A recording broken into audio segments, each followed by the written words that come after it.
of answers today will depend entirely upon the level of questions. So, if you want your questions to be deeply philosophical, you'll get deeply philosophical answers. If your questions, we can discuss anything actually, because everything in life affects the art of living. So please do not hesitate. Do not think that a question is very small or it's too big. Life has a range through all various levels. And as I said, every aspect of life affects us, and every aspect of life, therefore, should be discussed. Okay, start. Guru Raj, may I begin by asking a question which I think is very pertinent to most people. In the West, generally, one finds many people have the idea that spiritual life and material life are two separate entities, that to have material values and to have spiritual values are incompatible principles. Now that is definitely a misconception. A human being is composed of three selves. You have the physical self, you have the mental self, and the spiritual self. And you could never divorce them from each other. Each one forms an integral part of the other. The three bodies, the three aspects of man, is just a different set of vibrations with a different degree of solidification. The spiritual self is, of course, at its subtlest, while the physical self is at its grossest. As I was giving an analogy to someone recently, let us take a picture where you find, you take a color green, you'd find it very gross, very deep at one level, while the same green, to take it finer, would be very subtle at the other level. So it is one composite whole, and that comprises the whole, the entire universe. We know that the body can never exist without the mind, and the body and mind can never exist without that subtle energy, which is the spirit. So it is impossible to separate them from each other. We use these terms, the physical, mental, and the spiritual, for the sake of convenience, for the sake of discussing the matter. But even in the most physical thing, you would find the spiritual permeating. Now, to make the physical and material life better, what we do is try and let the subtle self of ourselves, the spiritual self, become deeper and deeper in the material side, in the physical side. And thereby it enhances the physical self, it enhances the mental self. And that is the purpose of meditation, where we activate the subtlest level of ourselves. First, what we do in meditation, we find that beautiful relaxation of the body. The dropping of the metabolic rate, of course, signifies that the muscles and the mind is at a certain rest. And when that is at a certain rest, it gives a chance for the spiritual aspect of man to come forth, to unfold more. And in its unfoldment, it would naturally touch the various other aspects of the mind and the body.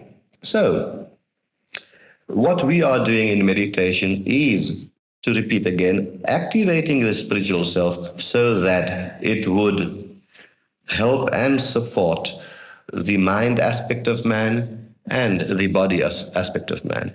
It enhances the mind. It develops a greater awareness of the mind. It develops a sense of greater perception.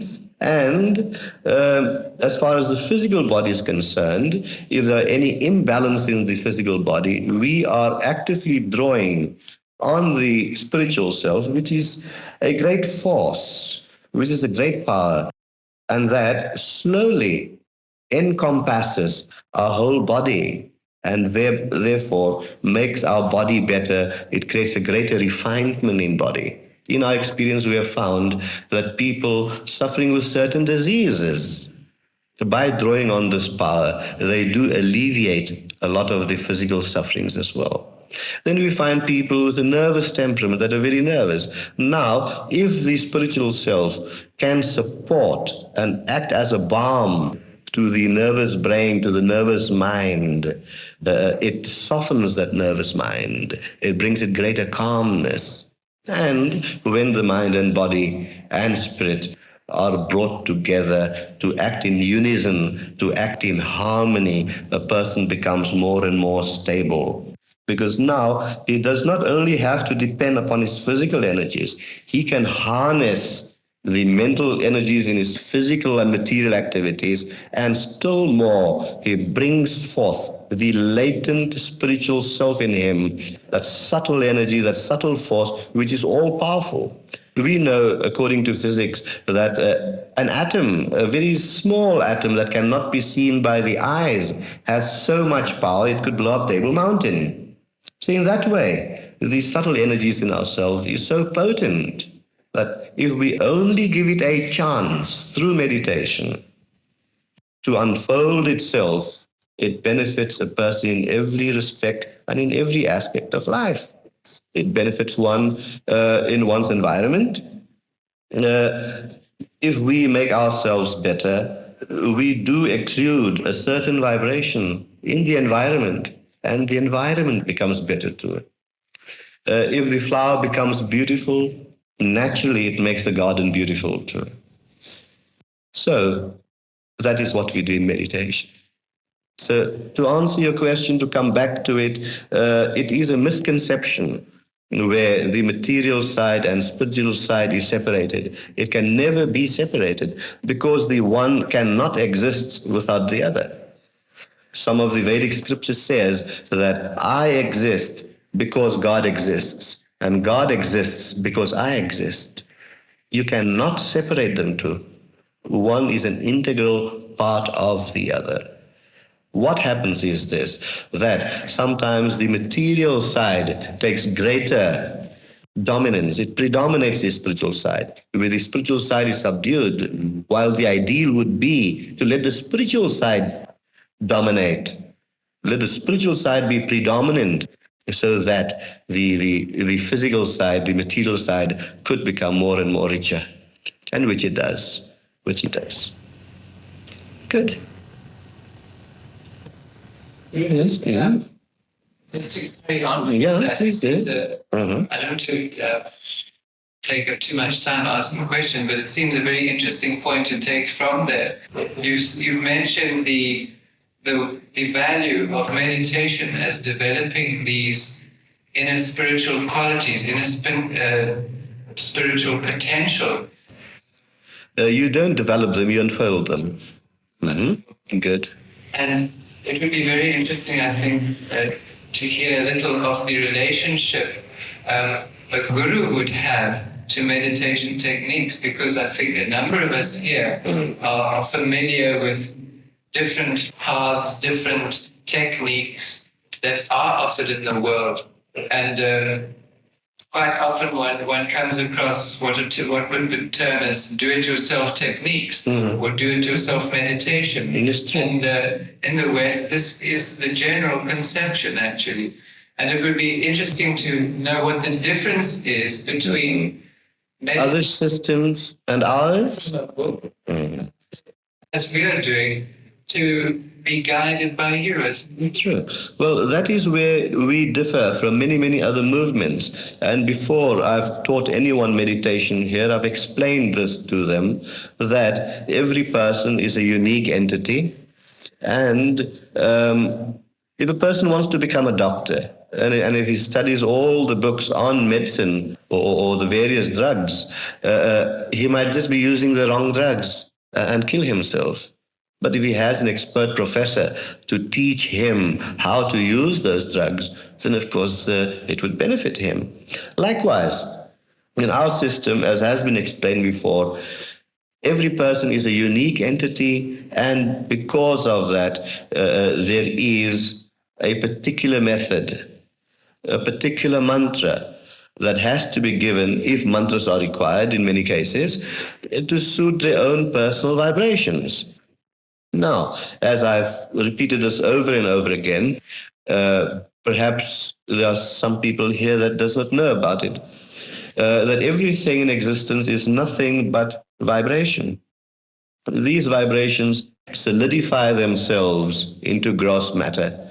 They exist on the one level as very subtle, and through solidification, like vapor into ice, they become gross, and everything we perceive with the five senses, we perceive all the same vibration, but in a gross, solidified state, like human beings, tables, chairs, everything is nothing but vibrations in a solid state.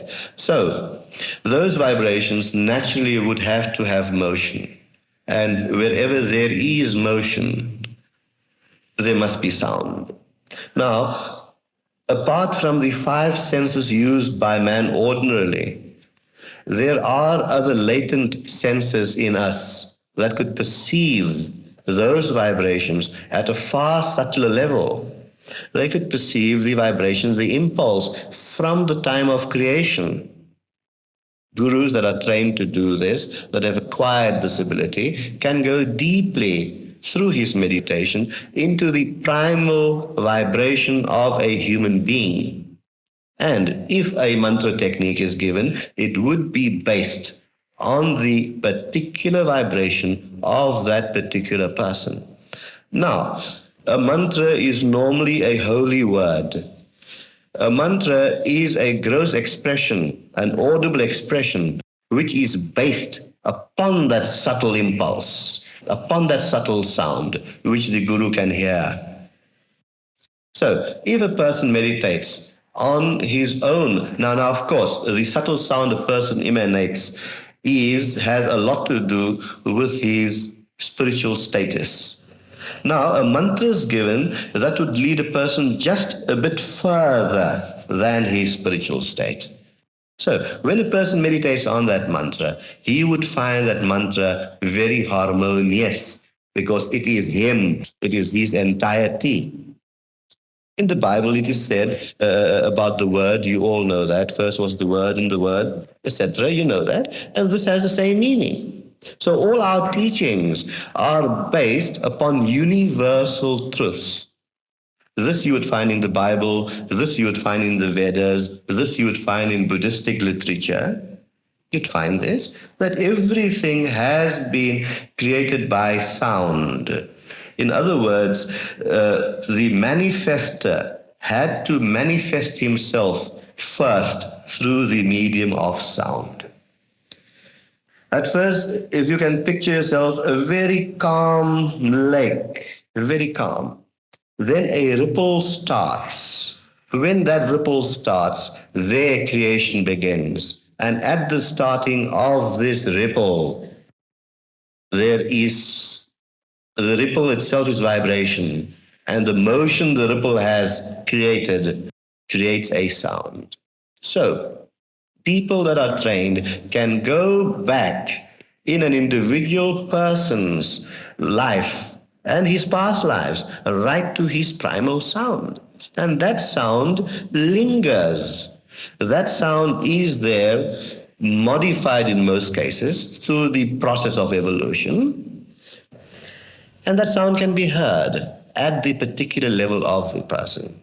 So to repeat again, to be able to meditate on an individual technique, on an individual mantra, rather than a mantra taken from a book, which might not be suitable. It would be like just picking out a drug from a book and taking it for your headache. It might be made for toeache. So you could make a lot of mistakes that way. So therefore, we need the teacher. A guru is only a spiritual teacher. And his job is to start a student, a chela, from the level of where that chela is. He starts him from there. And the chela would find that through the practices given, he would start developing. So many things will start unfolding. Now you will ask, why do many things start unfolding? It starts unfolding because meditating on his own particular vibration, he is bringing into play many forces. These forces, psychic forces, physical forces, and spiritual forces. These forces come into play doing one thing. They start harmonizing. They start harmonizing the three aspects of man: the physical body, mental body, and the spiritual body. And when that harmony is brought about, he becomes more perceptive. He becomes more stable. He becomes more self-integrated. It is not something that can be done overnight. We don't perform miracles. But with the gradual process, the meditator himself feels the benefits received. And therefore, when he feels benefits received, he pursues in his techniques. There are many systems of meditation where a person starts meditating, they do it for 2-3 months, and then they stop it because they don't find any benefit. Now, in our experience with our foundation, people never do stop. They do carry on because day by day they grow more and more. In the beginning, they might not notice so much the benefits themselves, but the environment notices it. They form, as some of the meditators will tell you, they exude a certain magnetism, a magnetic power, a certain charismatic power, where they draw people unto themselves. We know of meditators that could not even speak in front of 2 people, but today, with the stability gained in themselves through meditation, they can address a crowd of 50 or 100. They would not be shy because they are stable. They were shy before because they felt insecure. Now, with the stability gained in them, they feel more and more secure. So, the aim is harmonizing the abilities within us, and by harmonizing the abilities, they become more stable, and anything done from a firm foundation, from stability, naturally produces good results. They become better, and as I said, the beautiful flower grows, and it enhances the environment, the garden as well. So these are the differences. That's one of the differences. The other difference is Guru Shakti. Guru Shakti is something indefinable. Guru Shakti is a spiritual force that can be portrayed. The abstract spiritual force can be brought forth through the concrete and passed on to another to help him in progressing, in producing greater harmony. Yeah. It is not like a doctor who gives you the medicine only and says, drink it and you'll get better. Here is an active part played, an active channel continuously flowing to the chela, to the student, to the initiate, whereby all the meditations are held and certain things which they cannot write by themselves are righted by the help of the Guru. So he teaches, he guides, he loves, he embraces, and he has them all in his heart. And there's no distance. There's no distance. We have had the experience of people thousands of miles away, and immediately they call upon the divine power and they feel it there with themselves. They actively feel it. And where 5 minutes before they felt so insecure, 5 minutes later they feel so secure. And they could tackle the world, tackle the problems of the world. So that is how gradually lives become better and better. Your life is enriched. It becomes richer and more joyful. Then life is meant to be joy. It is supposed to be joyful because we are not acquiring joy. Joy is inherent in us. Joy is there. It is just for us to remove the veils of ignorance that precludes the joy. That's an obstacle to the joy from shining out. Now, people that want to start meditation, if you ask, why does a person want to start meditation? because he finds a certain lack within himself.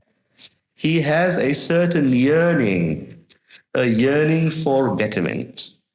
And people that start on any spiritual path are really to be congratulated so much that after swimming around in that little, the story of the little frog that's in the well, he thinks that is all there is until he comes out and meets the frog from the ocean. And that is what people are doing. When people start meditate, there is a beautiful yearning within themselves to find betterment. They ask themselves, look, this can't just be all. There must be something more. And in that quest of that something more, they progress further and further. And because of that quest, the joy is not only in attainment, but the joy is also in attaining. So the path to joy must also be joyful. Now, with the development, with the stirring up of spiritual energies within ourselves, we also do one thing, that in our conscious waking state, living state, we also try and better that. We try and better. It's actually so simple, as Funia said this morning, so simple that do good, be good. That's all. Right. Now, if we live that kind of life, if we have the thought of certain spiritual ideals in us in the waking state, naturally we will try and behave better. Thought, word, and deed also become one.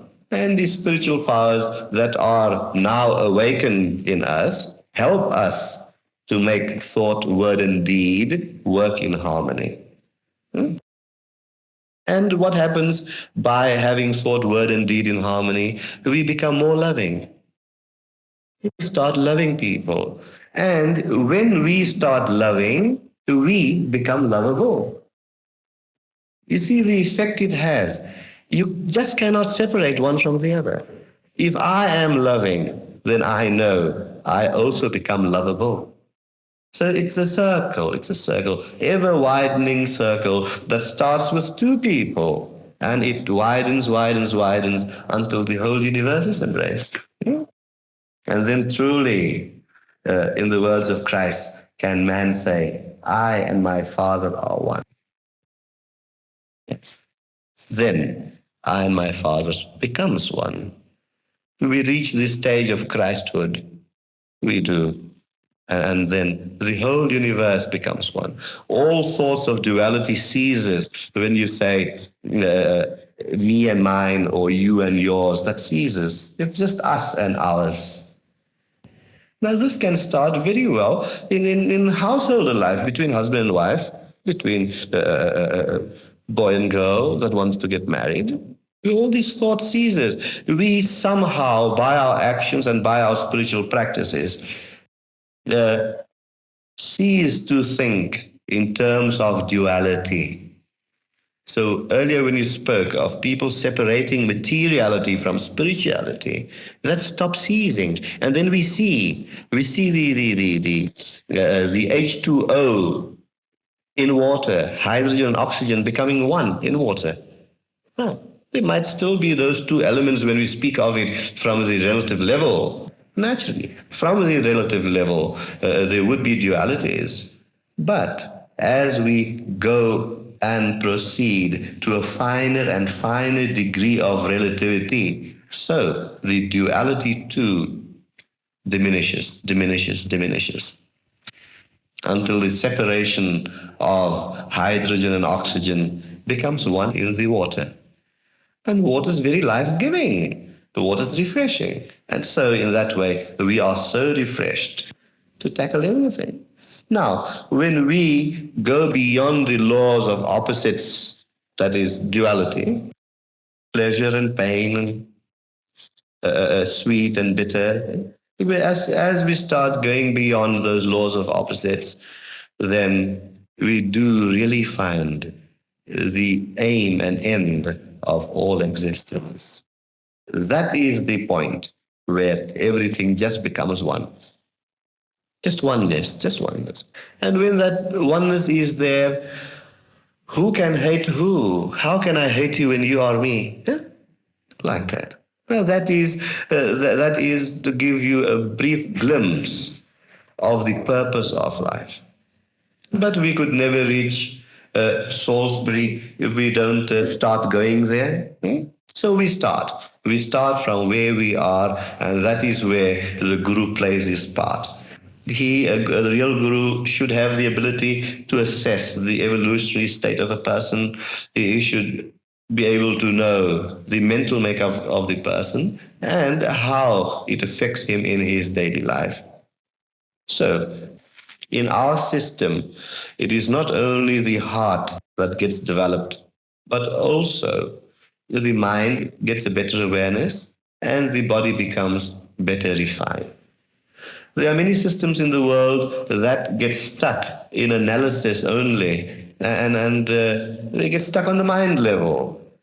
And a lot of things that are happening in this world today, which are not so good, which are not life supporting, is because people act and behave entirely from the mind level. Now, if that mind is infused with the qualities of the heart, how much better can this world not be? How much better can humanity not be? So, as I was telling Tom this morning, that to change society, we change ourselves first. Because units compose society. It would be wrong to try and improve society as a whole. It would be the better way and the right way to improve ourselves as units first. And these spiritual practices help us to that goal. It helps to improve society and it helps to improve us, because the improvement of our own selves is the improvement of society.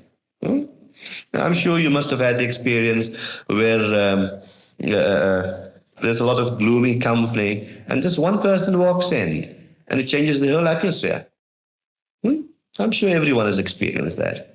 Right. Because that person that has changed the atmosphere there is a person who has developed, perhaps unconsciously, perhaps not consciously, unconsciously. He has developed certain latent abilities within himself that he exudes the joy. And so the whole environment is improved and everyone becomes happier. I have very seldom seen a sad person. I don't know what it is. Why should people be sad? It might be temporary sadness, and then you speak to the person, look at the person, discuss things, and the sadness evaporates.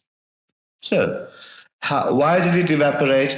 It's not only by the reasoning that is given, by the mental analysis, but there is that some other power that exudes from a happy, joyous person that could make the other person happy and joyous too. Are you happy? Please.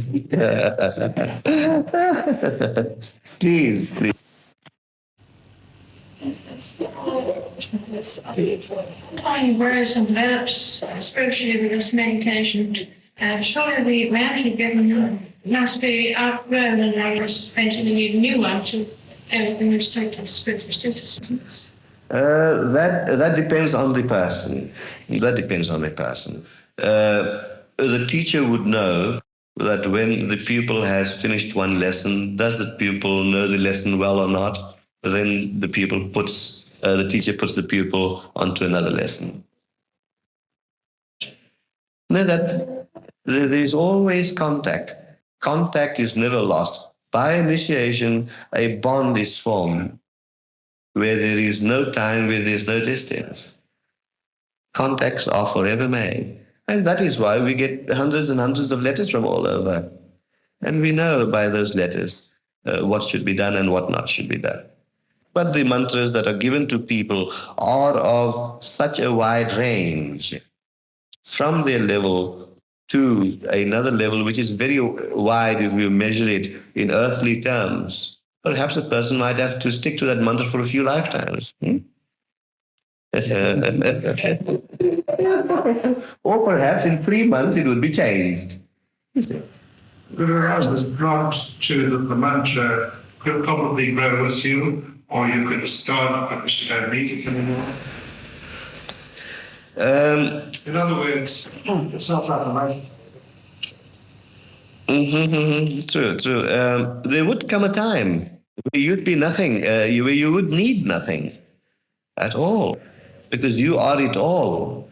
The day when a person becomes one with the universe, they would not need that.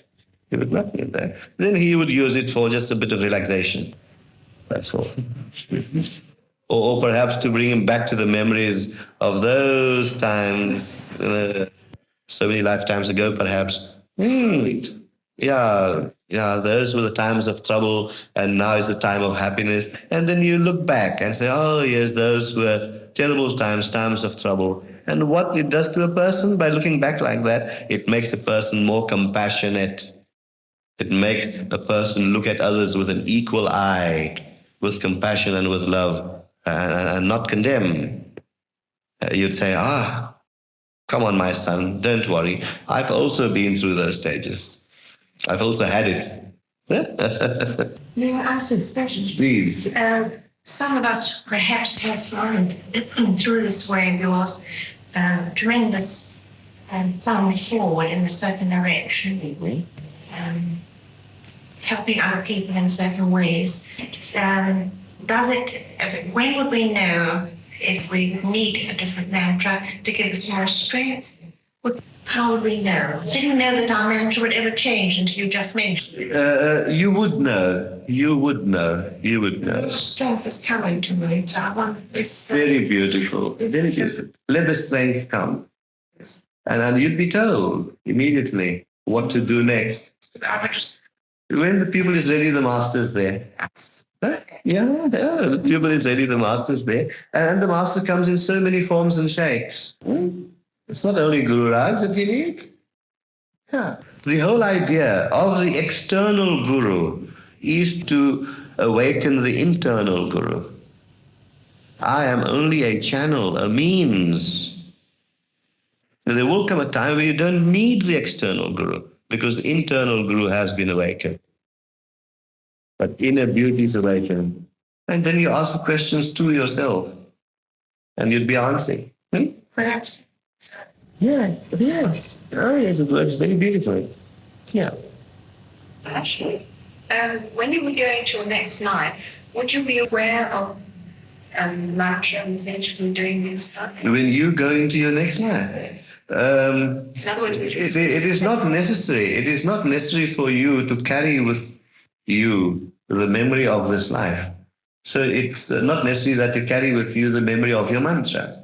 Now, if a person has progressed very much in this life, right, and in the next life you would have the ability to go back into past lives, then you will know, oh, this was the mantra I was on. Until then, but a start has been made. A person has been put into the right direction. So even in your next life, the Guru would be there to awaken that mantra in you again, that impulse in you again, and say, please carry on, because you are on the right path. Okay, good. You're very quiet. Good, lovely.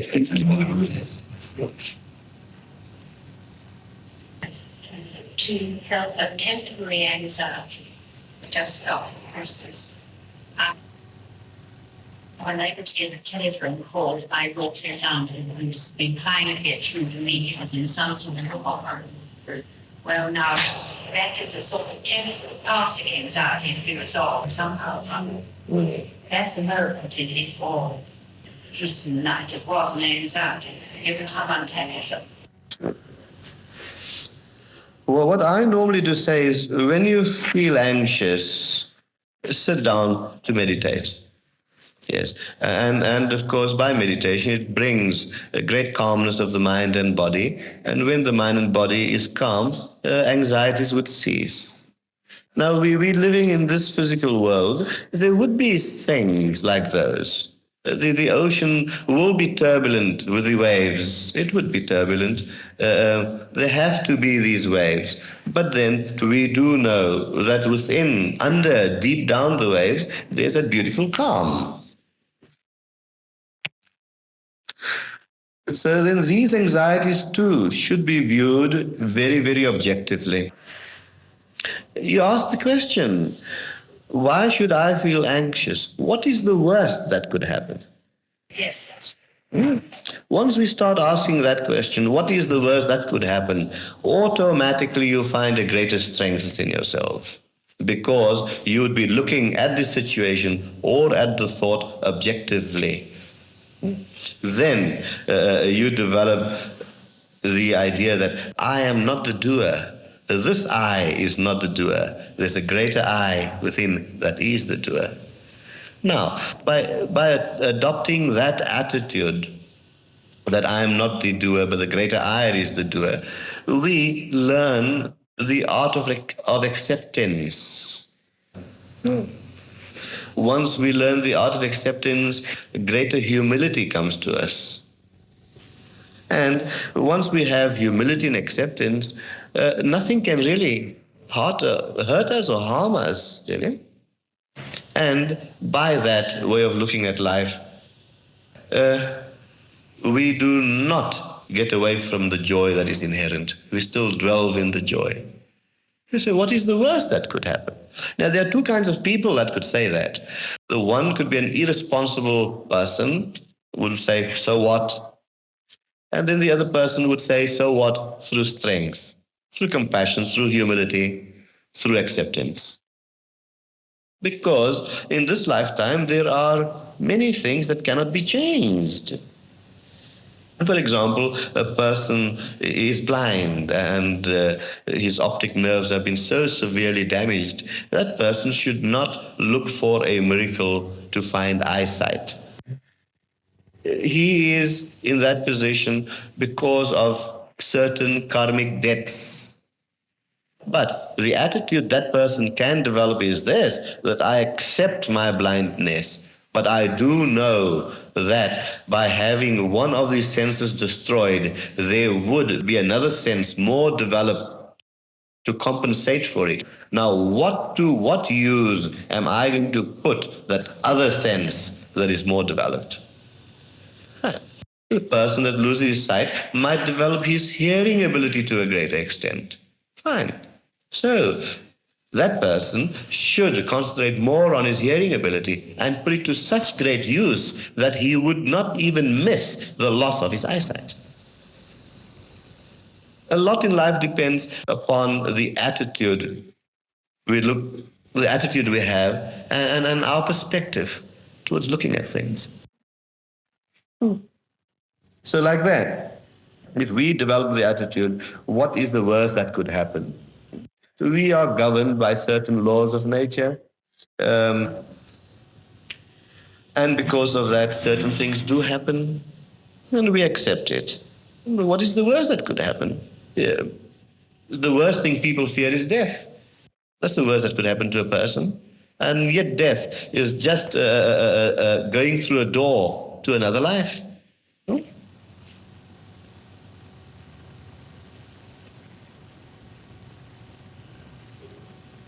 It's for a question of spiritual healing. Please, yeah. Some people seem to have most remarkable cures from terrible afflictions that stayed away. Others seem to have healing time after time after time and get no better. It's just karmic. That is karmic. Now, there are two kinds of healing. When you say spiritual healing, you have a person who is a magnetic healer. That means he generates a certain kind of magnetism which he can impart to another person, and it could form a temporary cure. But what happens is this, that you cure the toe ache, but you start off with a headache. You see? Now, the other kind of spiritual healer is a kind of channel, whereby he gathers spiritual energies and passes it on to the person. Now, that too is good. It would alleviate the pain of the person. But how much development is made spiritually there? It could even become a block. It could even become a block.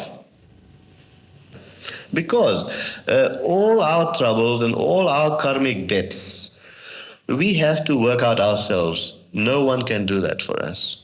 We have to work it out ourselves. Oh, yes. We must work it out ourselves. Through this, there could be a temporary relief. Right. Many of the spiritual healers, their treatments are very superficial.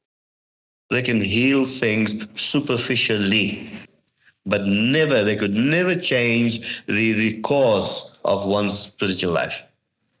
That one has to do oneself. Must look at life. Oh, yes. Oh, yes. Yes. And I always have a very favorite joke in saying that if you have killed 20 people, right, it doesn't mean that you are going to be killed 20 times. But if you have killed 20 people, save the lives of 21 people, and you will rub off the debt of the other 20. Yeah. So there's nothing to be despondent about. So that is why we must consciously, apart from doing our practices, we must consciously try and live a good life. Be good, do good. That kind of life. And we cannot rub off karma, but we can balance it out. We can balance it. It is the sum total that is important. It is not the individual digits that are important. So even if a person has lived, say, a very bad life up to the age of 30, he does not need to be despondent at all. Because from the age of 30 to 40, he'd do so many lovely and good deeds that in the balance, he would be on the credit side of good karma. Yeah. So you don't have to come back on another life to look at your present karma. You can look at that later. You can, yes. A person can achieve self-realization in one lifetime, or a person can achieve self-realization in 1,000 lifetimes. It depends entirely on the person. Depends on the sincerity and the effort he puts into it. Meditations are effortless, as we know, but the living of a good life requires some effort. It has to have effort. Many people think, and there are other movements perhaps that say, you meditate 20 minutes in the morning, 20 minutes at night, and everything will come right for you. That is a fallacy. That is a great help that brings about a great amount of calmness for you to be able to tackle life's problems. But in the waking state, we have to have some form of discipline, some form of control in our lives, and not just go haywire. Because, say for example, a person who's a drunkard, and he wants the experience of sobriety. But if he does not push the bottle away from him until further and further each time, he is not going to experience sobriety. So he can meditate as much as he likes. It's not going to help him much. He has to put in some conscious effort in his daily living. He has to. If it was just so simple, 20 minutes in the morning, 20 minutes at night, everybody will go to heaven tomorrow. It is not so simple. The spiritual path is one of the most difficult paths. It is difficult. One has to consciously live well, do well. Yes, and meditations makes them stronger. It helps them more. With a greater light radiance shining through. But what is the use of meditating and letting that light shine through, and on the other hand, you're blocking it with a screen, with the veils? You remove veils on one side by practical living, and on the other side, we unfold and let the spiritual energies come through. We clear the glass so the light shines through clearly, beautifully, uncloudedly. So, to the genuine seeker, yes. To the genuine seeker, to the sincere person. You would have some people coming along to the guru for the sake of curiosity. Like I've had many people that before they came to me, they thought this was going to be an old man with robes and long beards, and they're so curious. Oh, no. If a teacher wants to teach, then he must be able to communicate, and communication must not come from a pedestal. He must be like the people, of the people, for the people, the people. Yes, he must be ordinary like ordinary people. And that is why we do not agree with gurus sitting on pedestals. It's not necessary. They must, if I want to teach someone to swim, I jump into the water with the child and swim with the child and help him, lift him up a little where he's going wrong. Yes, that's the way. And those are the teachers we need. Those are the kinds of teachers. Christ was like that. Buddha was like that. Krishna was like that. Rama was like that. It's only some of the pseudo-gurus that want to sit on pedestals. They want to keep apart. Holy. No. Manly, yeah.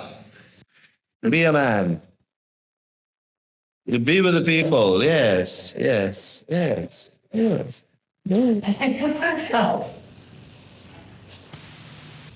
Reincarnation, about which I'm not sure or convinced.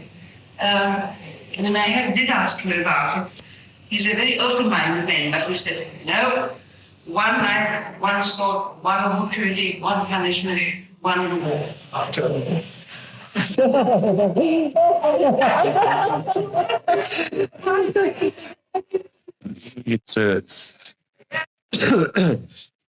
true. Nevertheless, what does one do to a father confessor? One confesses. And you confess the various beliefs you have. Now, we are not a foundation that is sectarian. If you see our symbol inside the meditation room, you'll have all the religions portrayed there. What we try to find is the essence of all religions. And you can rest assured that the essence of all religions is but one. It's the same. There is that divinity underlying all various kinds of beliefs. Now, if you want to progress on the path of spirituality, it is not necessary to believe in reincarnation. It's not necessary to believe in anything for that matter.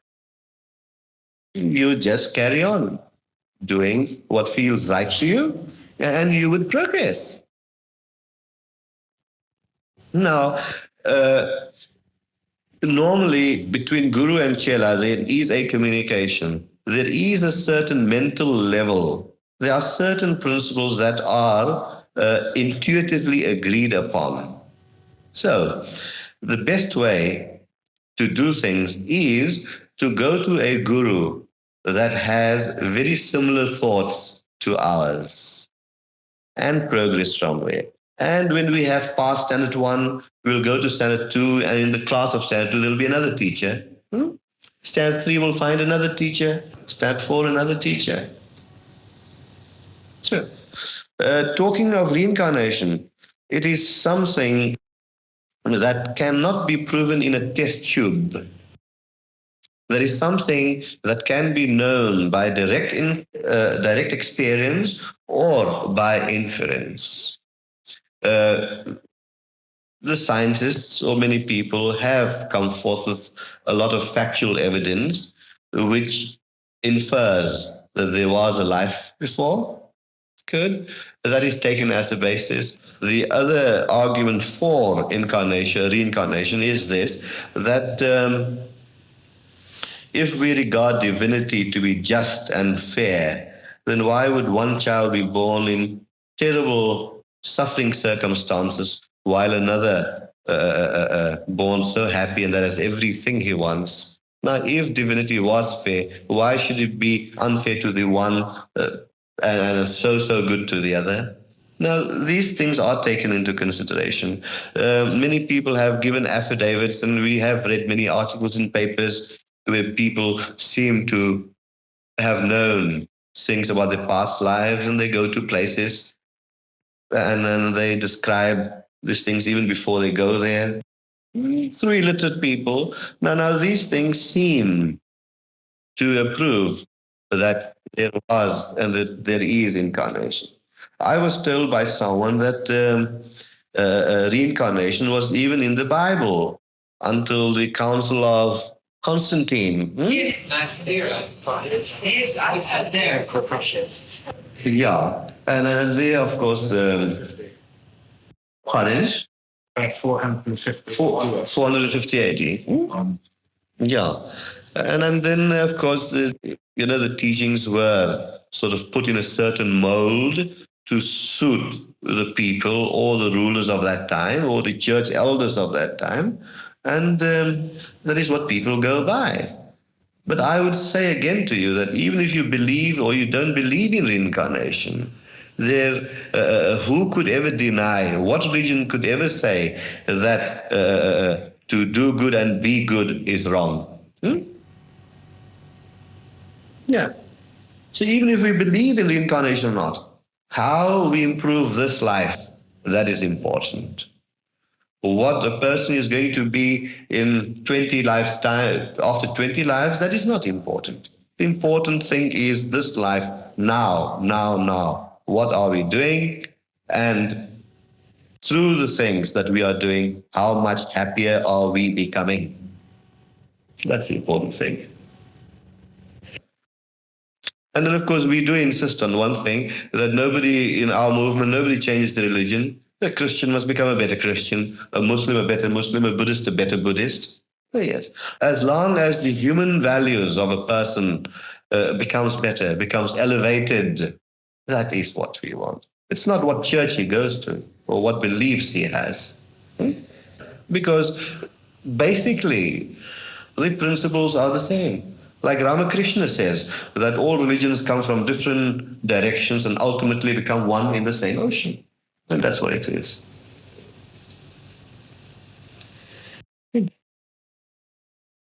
You're very quiet, Violet. Answered. Which is answered, yes. You challenge back, is it just the consciousness? Because some Buddhists, they believe in no soul. True.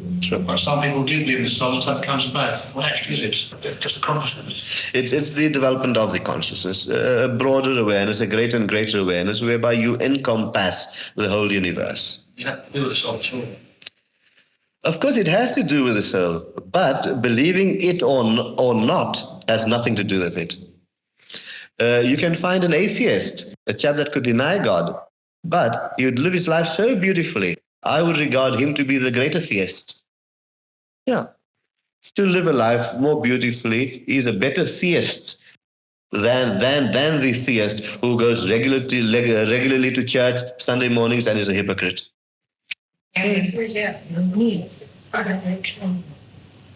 Surely to have a religion and not to have a religion is not equal. To a good person, none of these things are important. A good person is a person that has love, compassion in his heart, has sympathy. He has the impetus in him, always wanting to help, always to be good. And the noon gun also agrees with me.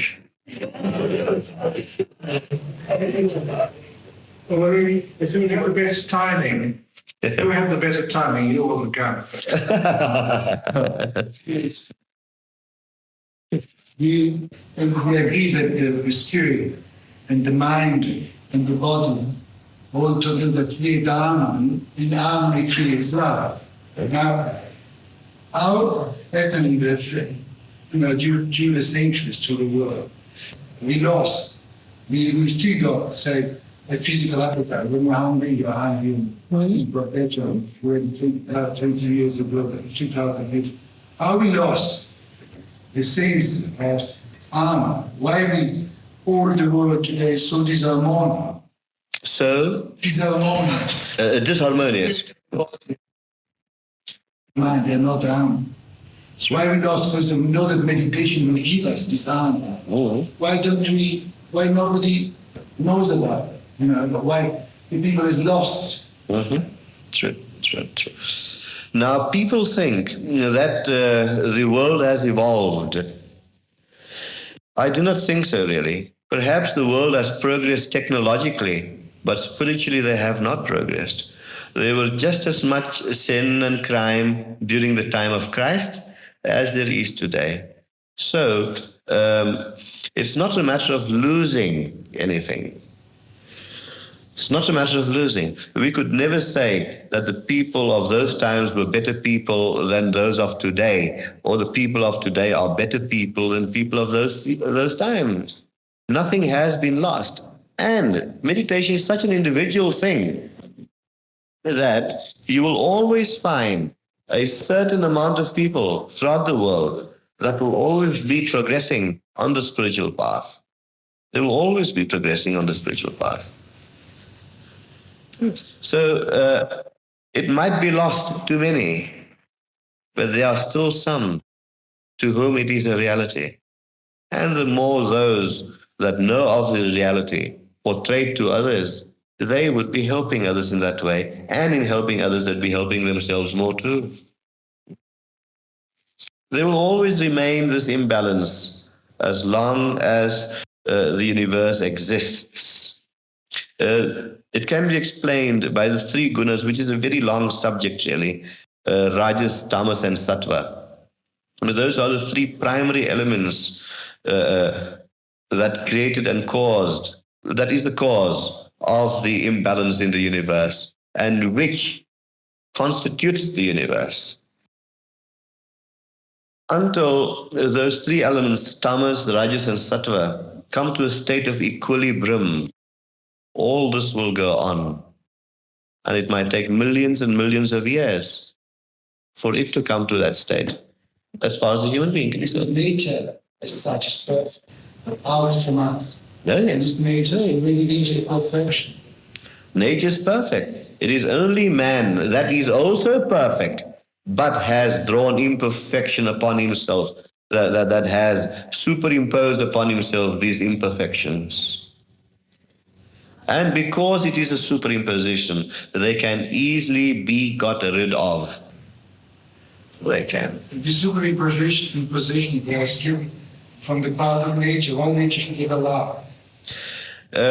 Nature did not allow it, really. Nature did not allow it. It was the interplay of the three gunas that caused certain imbalances. Let's use an analogy. The sun draws up water from the earth, from the rivers and the seas, and draws it up in vapor form, and it makes a cloud.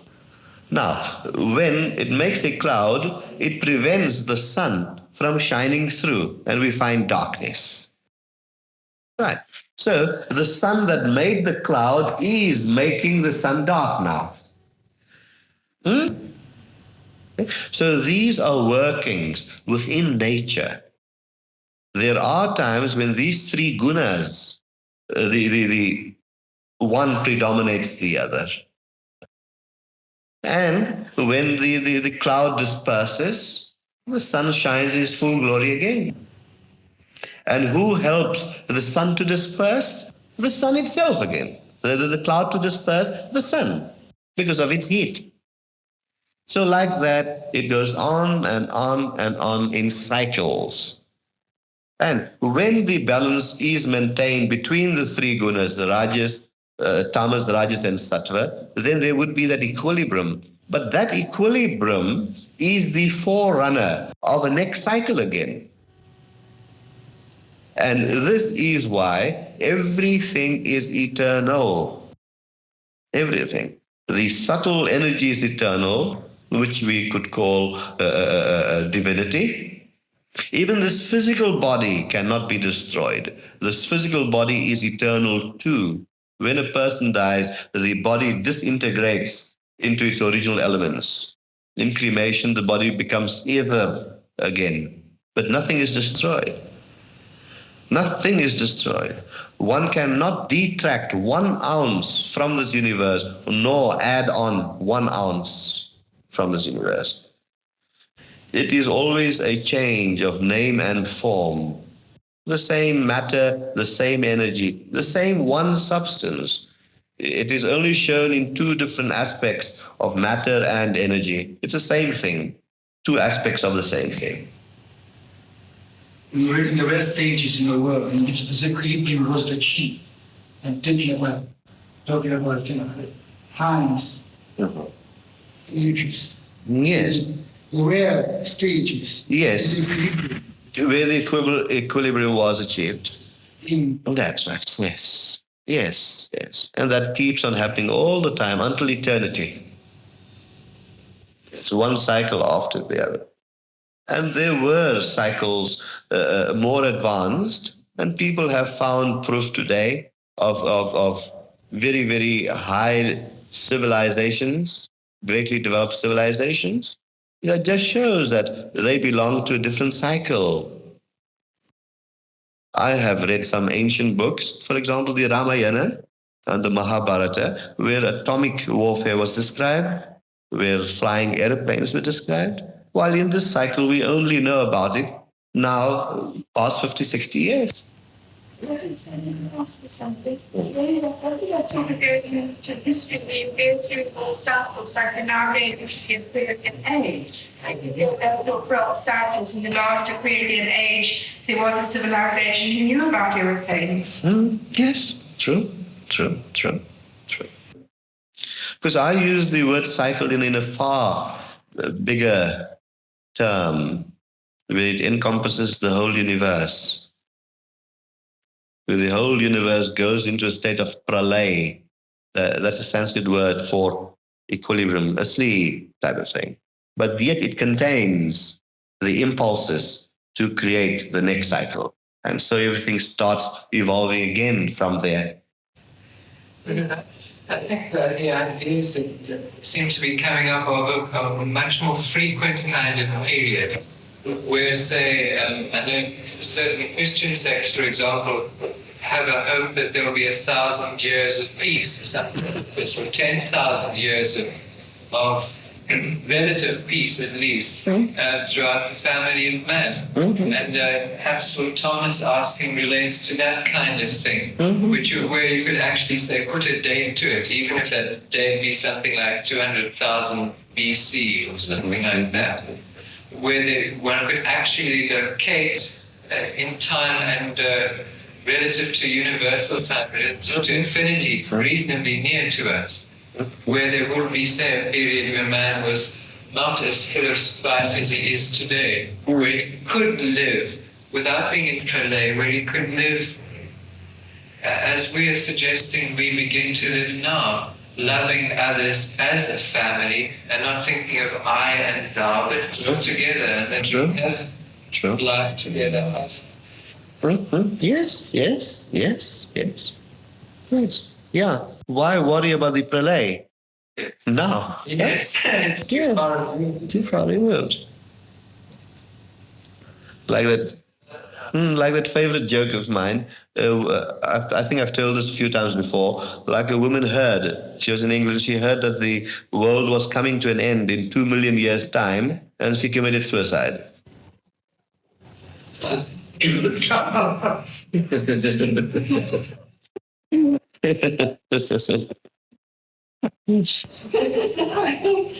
the human race must have thought again in these cycles, because what we know from archaeology and paleontology, evidently there was puzzles for sure.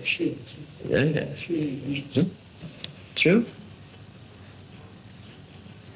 Cycle, yes. Just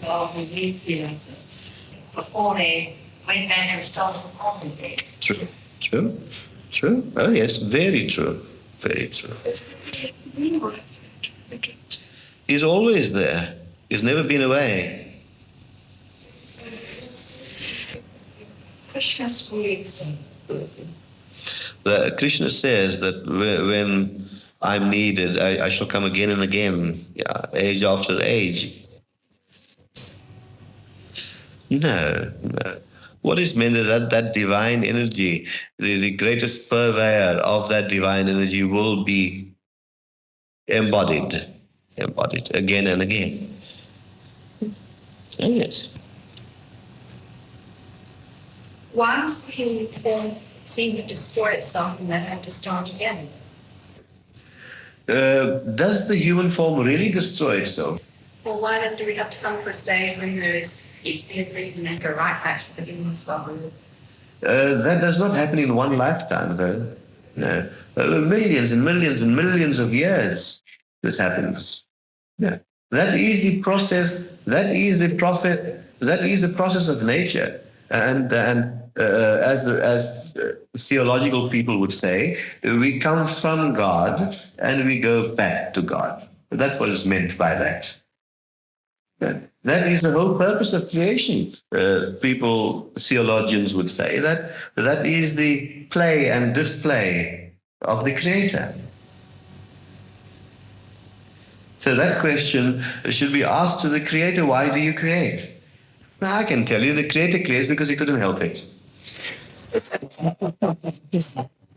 Yeah. Look, the Creator created because he couldn't help it, or else there would be no word creator.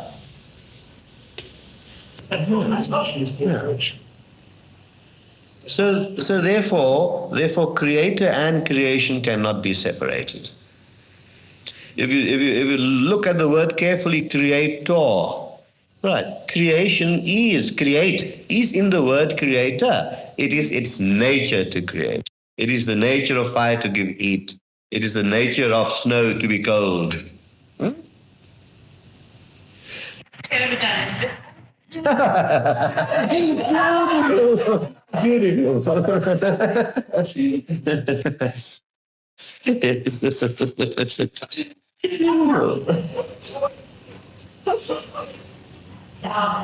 realities, from one side to the next.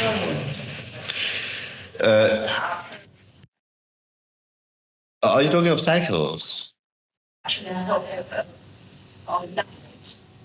Yes, that life would carry on through many births until it has freed itself from its shackles, from the bondage of karma.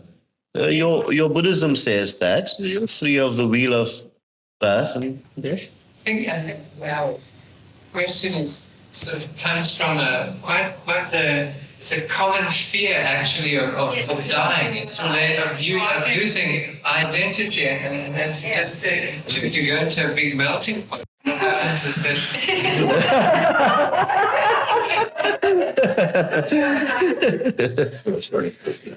No, really, no identity is lost. Identity is never lost. Right? Until one has freed oneself of all the shackles, identity is not lost. Yes. What you do, you you leave this body and take on another body. Yes, like going from changing clothes. That's what it is. It's changing clothes. Can I ask a question? Please do, Peter.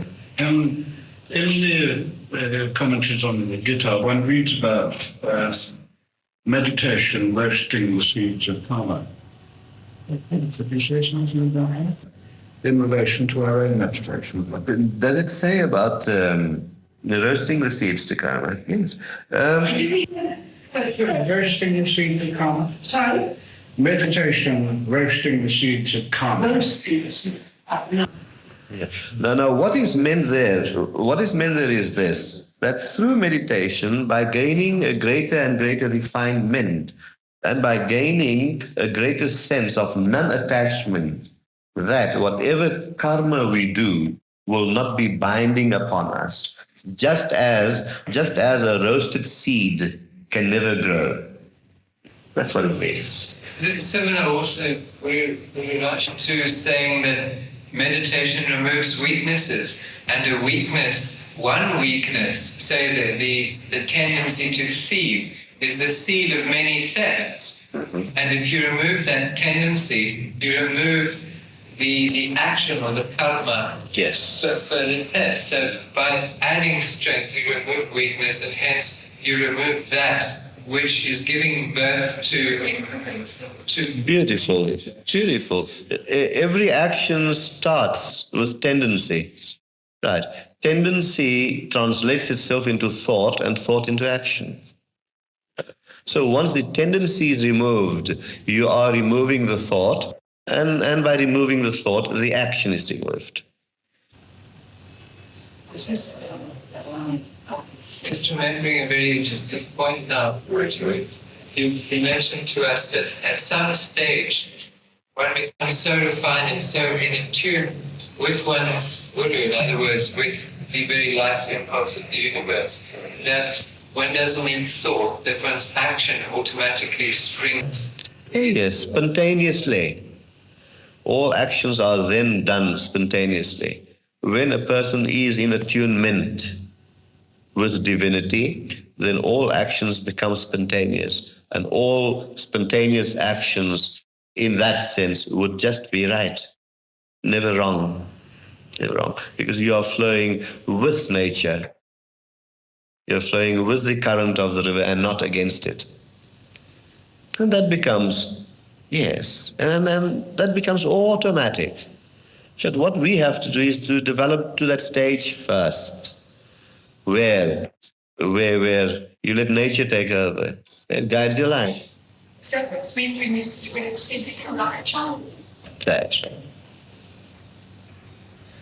Actions. That's interesting, Rudy, because there's this question again in trying to achieve that. In trying to achieve that spontaneity, one has or one learns and is taught various meditation techniques. But what is the value of, say, making a mood? Or perhaps you feel irritable with somebody, but you don't want to be kind. So you make a mood of kindness, whereas perhaps it's not too insincere. Is that a dishonest thing? Because I think this is... It would be, yeah, it would be dishonest if there was a motive to it, a selfish motive. Yes. But if you would say a kind word there, even though you never felt it, but you know through discrimination that would help that person, not you yourself, that is selfish. So if that was said selflessly, it would not be karmically binding. Thinking now that what was at the seed of that thought was the question of devotion.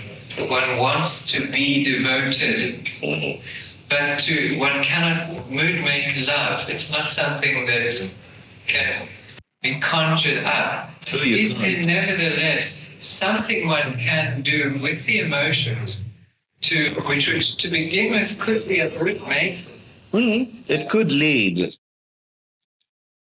It could lead to spontaneity, yes. For example, all forms of worship. When you enter a church or a temple or a synagogue, with the chanting and the prayers and that, it sort of brings a certain kind of mood. But one has to go beyond the mood, whereby it does not remain a mood alone. See, a mood is something on the very superficial level. So we go beyond the mood and be spontaneous. But even mood making serves a purpose. It takes one on a certain path. And then you don't need it. It's like a housewife making a list to do shopping. And when the shopping is done, you throw the list away. That is one of the paths. In our path, there is no mood making or conditioning ourselves at all.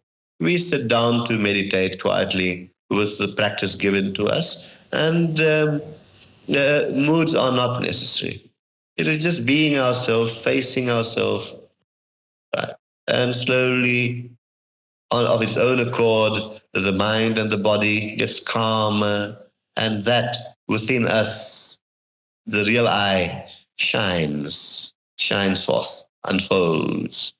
I was thinking in connection there with what would be a good way for oneself, for any person, to open the heart. How to actually open oneself to Guru Shakti, to the grace of God, consciousness.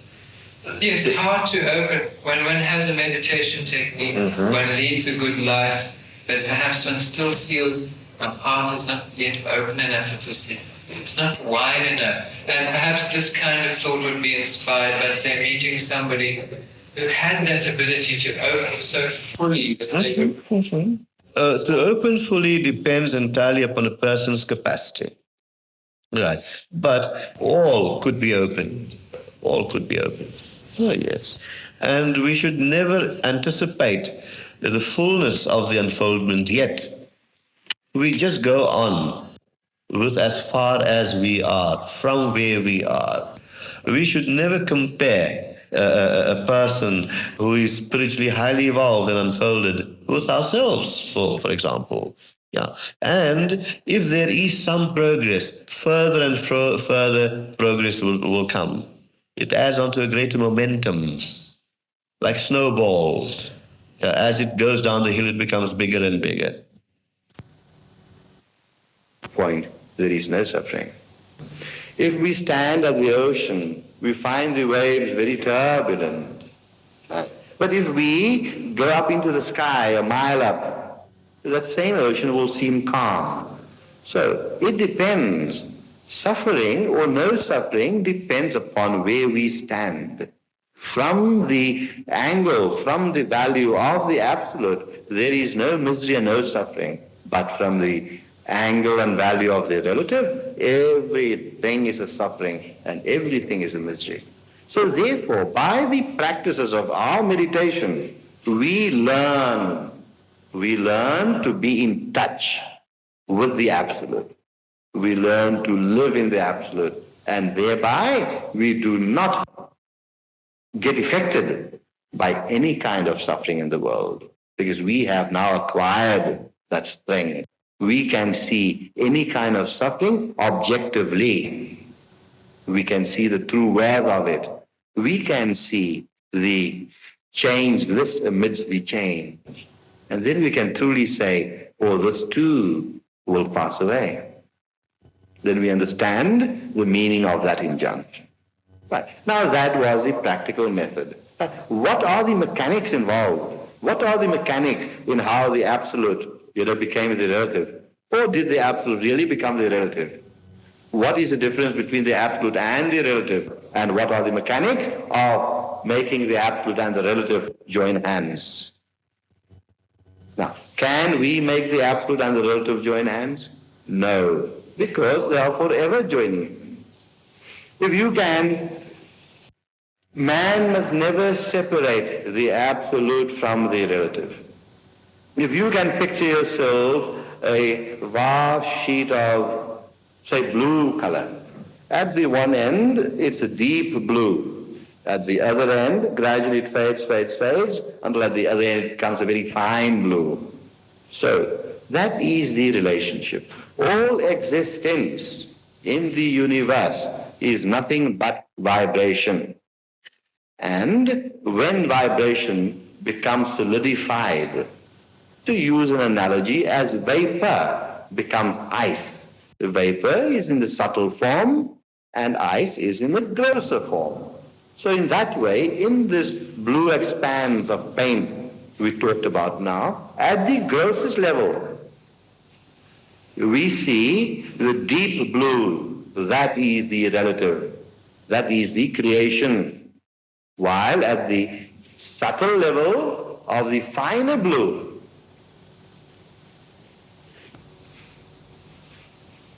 you were not making a noise with the high heels. So in the expanse of the blue paint, at the gross level where the blue was deep, there the vibrations were compacted, like solid ice. And at the subtler level, where the blue was so fine, there the vibrations existed at the subtle level like vapor. Fine. So there is no differentiation between the relative and the absolute. They are the same. The absolute and relative is the same, but the difference lies in the degree of intensity. Now, when it comes to suffering, now from the absolute point of view, when we through our meditational practices have contacted the absolute, and we see that here in this flower there is the invisible sap, here in this glass There is that invisible power that keeps all the molecules of this glass together. When we can realize that by contacting the Absolute through our meditational practices, then we would cease to see the suffering. Suffering would not then exist. But that is only when we reach the Absolute. But until we are in the relative, suffering is there for us. If I stub my toe, it is going to hurt. I cannot deny it. My toe hurts. Fine. Good. What are the mechanics there? Now, if God or divinity, people don't like the word God. I don't know why. It's such a beautiful word. And if you spell God the other way around, dog, there's God even in dog, never mind in man. And yet man does not want to appreciate him. I don't. Nevertheless, from the Absolute there's no suffering. So now, if divinity is perfection itself, how can the perfect create that which is imperfect?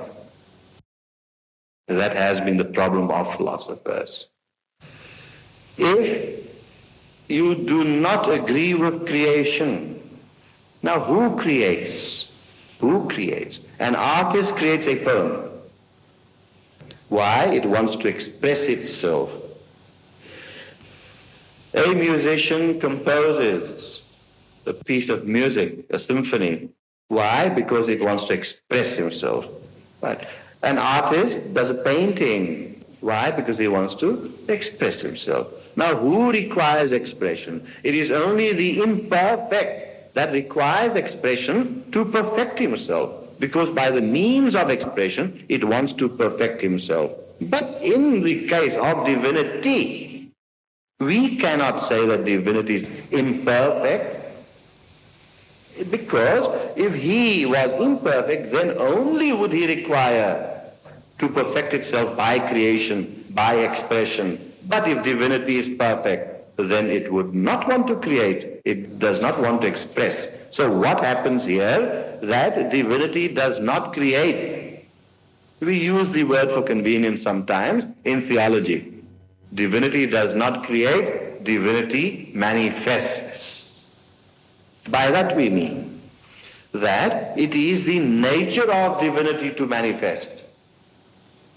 It is the nature of divinity to manifest as fire manifests heat. It is the nature of the fire to give up heat. The fire does not create heat. It is the nature of fire to give heat. And how can heat be separated from the fire? It is its nature. They are part and parcel of itself. If there was no heat, there would have not been fire. If there was no fire, then there would have not been heat. God exists because you exist, and you exist because God exists. One is an integral part and parcel of the other. The manifest and the manifester is but one. And we only find the differentiation when we view it from different angles. We can look at this expanse of blue color. When we see the blue color in its grossest form, the deep blue, we know that is the manifestation, the gross level. And when we see the same color in its subtle form, the light, fine blue, then we know it is there in the subtle form as the manifester. Manifester and the manifest. Right. So, in this way, manifestation is there if you do not accept creation. But now, suffering, where that thing still rears its head. But why must the manifester, who is pure bliss, manifest something which is not bliss? The explanation to this can only be given in the form of an analogy. The sun shines. It is through the heat of the sun that the water turns into vapor and it's taken up to the sky in vapor form. the vapor gathers together and forms thick clouds. It is the very cloud that obscures the sun from shining through, and we see darkness downstairs. Do you see the combination and the mixture? So the concept of purity and impurity, the concept of joy and suffering is a concept of man and not the concept of the divine. It is the concept of the manifest, but not the concept of the manifester. As we have seen in the analogy, that it is the sun itself that draws the vapor and forms the cloud to obscure itself. Now, does this sun require obscuration? And who sees the sun to be obscured?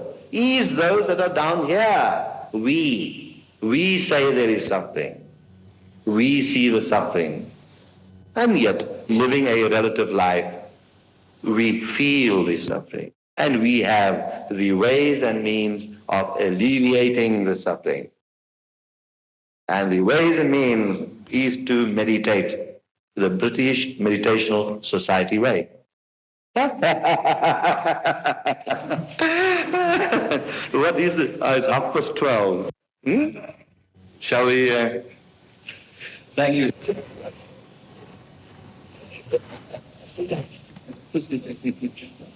I wanted to make a brief announcement. The first announcement is that, believe it or not, we start on time and we end on time.